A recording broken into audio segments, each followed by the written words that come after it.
यार एक बात नोटिस की है मैंने। आजकल हम लोग छोटी छोटी चीजों के लिए भी एआई ओपन कर लेते हैं।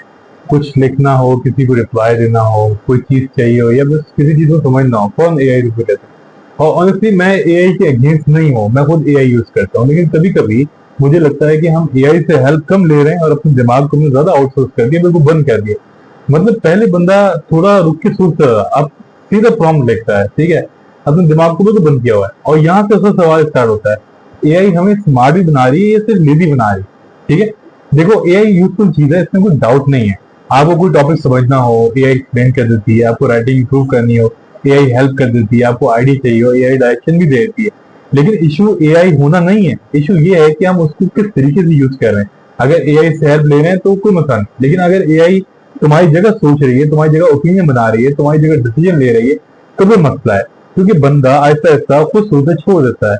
पहले बंदा कहता था मैं इसको सोचता हूँ, ठीक है, अब कहता है एआई से पूछ लेता हूँ। और ये छोटी सी हैबिट लगती है, लेकिन लॉन्ग टर्म में ये बहुत डेंजरस हो सकती है। मान लो एक स्टूडेंट है, ठीक है, तो उसको असाइनमेंट मिला, उसने खुद टॉपिक समझने के बजाय सीधा एआई ओपन की, ठीक है, प्रॉम्प्ट लिखा, आंसर ले लिया, थोड़ा एडिट किया, सबमिट कर दिया, काम हो गया। लेकिन सवाल ये है, क्या उसने सीखा? अगर टीचर उससे पूछ ले कि बेटा अपने वर्ड में एक्सप्लेन करो, तो क्या ये कर पाएगा? यहाँ प्रॉब्लम है। और ये प्रॉब्लम चीटिंग की भी है, लेकिन उससे बड़ा मतलब लर्निंग का है। अगर हर दफा रेडीमेड आंसर्स मिल रहे हैं तो दिमाग स्ट्रगल नहीं करता, और लर्निंग स्ट्रगल से ही होती है। जब तुम कंफ्यूज होते हो तो फिर सोचते हो, फिर गलती करते हो, फिर दोबारा समझने की कोशिश करते हो, तब कॉन्सेप्ट दिमाग में बैठता है। एआई कभी कभी स्ट्रगल रिमूव कर देता है, और शॉर्ट टर्म में ये बहुत अच्छा लग भी सकता है कि यार 2 मिनट 2 घंटे का काम 5 मिनट में हो गया, लेकिन लॉन्ग टर्म में बंदा वीक हो जाता है, ठीक है। क्योंकि आउटपुट तो आ गया, अंडरस्टैंडिंग नहीं आई। ये सिर्फ स्टूडेंट का मसला नहीं है, क्रिएटर्स के साथ भी ये मसला है। बंदा वीडियो बनाना चाहता है, टॉपिक एआई से ले लिया, स्क्रिप्ट एआई से रखवा ली, कैप्शन एआई से ले लिया, टाइटल एआई से ले लिया, अब सब कुछ रेडी है। लेकिन वीडियो में जब वो बोलता है तो आवाज उसकी होती है सिर्फ, थॉट उसका नहीं होता, और ऑडियंस को ये फील हो जाता है। आप परफेक्ट इंग्लिश लिख लो, परफेक्ट स्ट्रक्चर बना लो, परफेक्ट हुक लगा लो, लेकिन अगर बात अंदर से नहीं आ रही तो वो कनेक्ट नहीं होती, ठीक है। लोग पॉलिश कंटेंट से इंप्रेस हो सकते हैं, लेकिन रियल बात से कनेक्ट करते हैं। ये बहुत इंपॉर्टेंट चीज है। एआई तुम्हें स्क्रिप्ट दे सकती है, लेकिन तुम्हारी जिंदगी का एक्सपीरियंस नहीं दे सकती। एआई तुम्हें पॉइंट दे सकती है, लेकिन तुम्हारी लेक्चर नहीं दे सकती। एआई तुम्हें स्ट्रक्चर दे सकती है, लेकिन तुम्हारा असली थिंकिंग रिप्लेस नहीं कर सकती। इसलिए एआई का यूज करो, लेकिन अपनी आवाज मत खोना, ठीक है। और एक चीज, एआई बंदों का कॉन्फिडेंस भी दे देती है कभी कभी, बिना नॉलेज के। मतलब एआई ने आंसर दिया, आंसर अच्छा, अच्छी लैंग्वेज में है, पैराग्राफ प्रॉपर है, बात स्मार्ट लग रही है, और बंदा समझता है हाँ भाई मुझे टॉपिक आ गया। लेकिन जब कोई सामने से क्वेश्चन पूछ ले तो पता चलता है कि अंडरस्टैंडिंग सर्विस लेवल की ही थी। ये वैसा ही है जैसे बंदा किसी बुक या समरी पढ़ ले और फिर सोचे यार मैंने बुक समझ ली। नहीं भाई, समरी और अंडरस्टैंडिंग में फर्क होता है। एआई का आंसर देखना और कॉन्सेप्ट को एक्चुअली समझना दोनों अलग चीजें हैं, और यही इल्यूजन डेंजरस है। बंदा सोचता है उसको पता है, लेकिन उसको असल में सिर्फ रेडीमेड आंसर उसके पास होता है, सर्फेस लेवल नॉलेज होती है, ठीक है। अब मैं ये नहीं कह रहा कि एआई से समझ मत लो, लेकिन उस समझ के बाद खुद से पूछो क्या मैं इसको अपने वर्ड में एक्सप्लेन कर सकता हूँ। अगर नहीं कर सकता तो फिर ये समझना नहीं है, ठीक है। बस आंसर मिल गया आपको, और आंसर मिल जाना और समझना सेम चीज नहीं होती, ये लाइन याद रखनी चाहिए, ठीक है। एक और रिस्क ये है कि एआई गलत भी हो सकती है, और एआई गलती नॉर्मल गलती जैसी नहीं लगती। इंसान अगर अनश्योर हो तो उसकी बॉडी लैंग्वेज से पता चलता है। वो कहता है मुझे लगता है या शायद, लेकिन एआई की दफा फुल कॉन्फिडेंस के साथ गलत बात बोल देती है, ठीक है। एक और रिस्क ये है कि एआई गलत भी हो सकती है, और एआई की गलती नॉर्मल गलती जैसे नहीं लगती। इंसान अगर अनश्योर हो तो उसकी बॉडी लैंग्वेज से पता चल जाता है। वो कहता है मुझे लगता है या शायद, लेकिन एआई की दफा फुल कॉन्फिडेंस के साथ गलत बात बोल देती है, ठीक है। और अगर बंदा खुद चेक नहीं करेगा, सोर्सेस नहीं देखेगा, लॉजिक अप्लाई नहीं करेगा, तो वो गलत बात को भी सच समझ लेगा। आजकल वैसे ही सोशल मीडिया पर हाफ इन्फॉर्मेशन बहुत चलती है, ऊपर से अगर एआई उस हाफ इन्फॉर्मेशन को प्रोफेशनल लैंग्वेज में पैकेज कर दे तो वो और बिलीवेबल लगना शुरू हो जाती है। इसलिए एआई का जमाने में क्रिटिकल थिंकिंग और ज्यादा जरूरी हो गई है।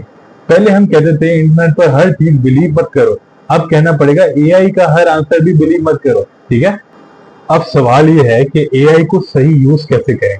मेरे हिसाब से सिंपल रूल है, पहले खुद सोचो फिर एआई से पूछो। अक्सर लोग उल्टा कहते हैं, पहले एआई से पूछते हैं फिर एआई का आंसर अपना थॉट बना लेते हैं।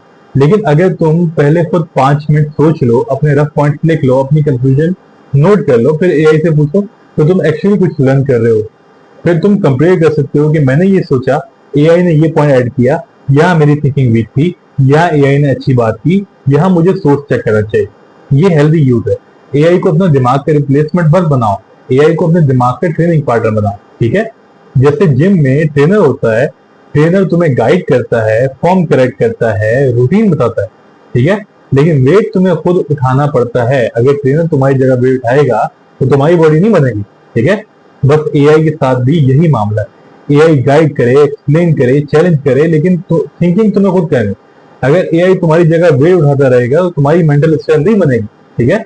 और पाकिस्तान के कॉन्टेक्स्ट में तो ये और भी चीज ज्यादा इंपॉर्टेंट हो जाती है। हमारे एजुकेशन सिस्टम में ऑलरेडी रट्टा बहुत ज्यादा है। बहुत सारे स्टूडेंट्स कॉन्सेप्ट समझने के लिए रेडी आंसर्स ढूंढते हैं, ठीक है। पहले गाइड बुक होती थी, फिर यूट्यूब लेक्चर्स आए, अब एआई आ गई, टूल चेंज होता गया, लेकिन हैबिट वही रही। लेकिन रियल लाइफ में रेडीमेड आंसर्स नहीं होते। जॉब में सिचुएशन चेंज होती है, बिजनेस में कस्टमर अनप्रेडिक्टेबल होता है, कॉन्वर्सेशन में सामने वाला लाइफ क्वेश्चन पूछता है, एग्जाम में वर्डिंग चेंज हो जाती है। लाइफ में कॉपी पेस्ट ऑप्शन नहीं होता, वहां समझ चाहिए होती है, वहां जजमेंट चाहिए होती है, वहां अपना दिमाग चाहिए होता है। इसलिए अगर एआई यूज करनी है तो लर्निंग के लिए करो, स्केप के लिए नहीं। ये फर्क बहुत जरूरी है, ठीक है। अगर तुम स्टूडेंट हो, एआई से कॉन्सेप्ट समझो लेकिन आंसर खुद लिखो। अगर तुम क्रिएटर हो, एआई से स्ट्रक्चर लो लेकिन बात अपनी रखो। अगर तुम बिजनेस कर रहे हो ना, तो एआई से आइडियाज लो लेकिन मार्केट खुद टेस्ट करो। अगर तुम राइटिंग कर रहे हो, एआई से पॉलिश करवा लो लेकिन थॉट अपना रखो। मतलब एआई को असिस्टेंट रखो, मालिक मत बनाओ। प्रॉब्लम तब होती है जब एआई डिसाइड करने लगती है और बंदा सिर्फ अप्रूव करने लगता है, ठीक है। और ये हैबिट आहिस्ता आहिस्ता डेंजरस हो जाती है। आज एआई से कैप्शन लिखवा रहे हो, कल एआई से ओपिनियन बनवा रहे हो, फिर एआई से डिसीजन ले रहे हो, फिर बंदा सोचता है मैं खुद क्या सोचता हूँ, ठीक है। और ये क्वेश्चन बहुत सीरियस है, ठीक है। मुझे लगता है फ्यूचर में दो टाइप के लोग होंगे, एक वो जो एआई से सिर्फ शॉर्टकट लेंगे और एक वो जो एआई से अपनी कैपेबिलिटी बढ़ाएंगे। शॉर्टकट लेने वाले शायद शॉर्ट टर्म में फास्ट लगेंगे, लेकिन जो लोग एआई को लर्निंग, थिंकिंग, रिसर्च और क्रिएटिविटी इंप्रूव करने के लिए यूज करेंगे, वो लॉन्ग टर्म में बहुत आगे जाएंगे। क्योंकि एआई सबके पास होगी, फर्क एआई एक्सेस का नहीं होगा, फर्क ये होगा कि कौन उसको बेहतर यूज करता है। जैसे इंटरनेट सबके पास है, लेकिन सब इंटरनेट से सेम चीज नहीं निकालते। कोई इंटरनेट से टाइम वेस्ट करता है, कोई स्किल सीखता है, कोई बिजनेस बनाता है, कोई बस कमेंट में लड़ता रहता है, ठीक है। टूल सेम है, यूज अलग है। एआई के साथ भी यही है, ठीक है। तो फाइनल बात ये है, एआई खुद हमें डम नहीं बनाएगी। एआई हमें डम तब बनाएगी जब हम अपना दिमाग यूज करना छोड़ देंगे। और एआई हमें स्मार्ट भी बना सकती है अगर हम उसको सही तरीके से यूज करें। अगर तुम एआई से कहते हो मेरे लिए सोचो, तो तुम वीक हो रहे हो। अगर तुम एआई से कहते हो मेरी थिंकिंग इंप्रूव करो, तो तुम स्ट्रांग हो रहे हो। बस फर्क यही है, एआई से डरना नहीं चाहिए, एआई को वर्शिप भी नहीं करना चाहिए, ठीक है। एआई को यूज करो लेकिन अपना दिमाग साथ रखो, क्योंकि आखिर में लाइफ के रियल डिसीजन प्रॉम्प्ट लिख के सॉल्व नहीं होंगे। वहां तुम्हें खुद सोचना पड़ता है, खुद समझना पड़ता है, खुद जिम्मेदारी लेनी पड़ती है। बस यही बात है। एआई को टूल रखो, अपना दिमाग उसका एम्प्लॉय मत बना, ठीक है।